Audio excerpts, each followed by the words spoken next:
Democrats are about at their wits' end with what to do about President Biden.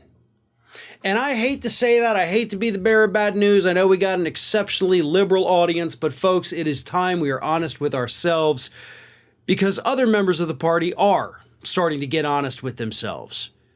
And I know people don't like us to hear us talking bad about Biden and, oh, Biden's actually done some good things. Sure, he has. But unfortunately, as we just kind of dive deeper and deeper into crises after crises, he's not doing enough. And I'm not the only one that thinks that. You have these diehard Biden supporters from the 2020 campaign trail who are also calling him out for not doing enough. You have sitting members of Congress calling out the president for not doing enough. You have voters in poll after poll after poll calling out President Biden because he's not doing enough. And it all comes down to one simple thing. His fighting days are behind him. If you look back at Biden's campaign for president in 2008, the guy had a hell of a lot of fight in him. You look back at how he trashed Anita Hill during Clarence Thomas's confirmation hearings. Guy had a lot of fight in him. That was bad fight. Had he not done that, maybe we wouldn't have Clarence Thomas today. When President Obama signed the Affordable Care Act into law, Joe Biden had fight in him. He had emotion. He had passion.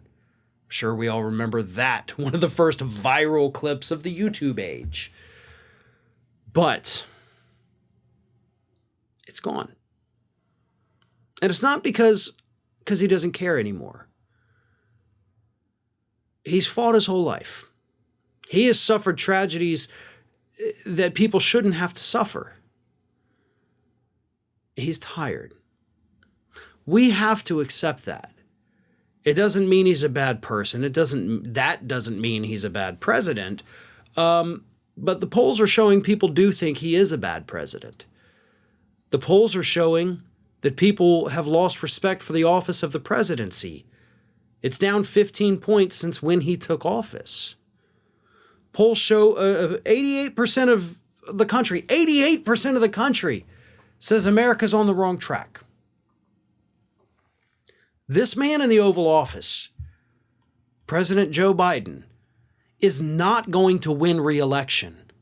Like, there is a 0% chance in my mind that he could win a re-election against anybody on the Republican side. I don't care if it's Trump, DeSantis, Ted Cruz, Nikki Haley, Mike Pompeo, Chris Christie. Anybody beats him right now.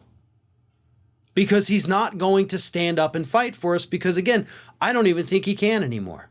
And that's not an attack on him, folks. That happens when you hit those points in life. He spent his whole life fighting. Some good fights, some bad fights. Sometimes actual fights with corn pop. But he's tired. He needs to step aside.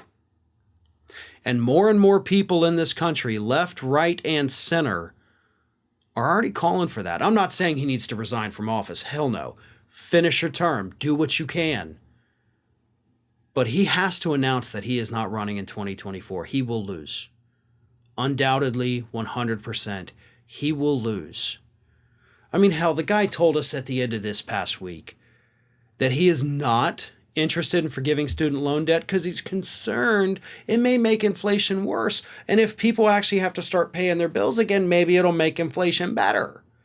So he's willing to screw me, to screw you, to screw everybody out there with student loans just because he doesn't want to rein in corporate greed.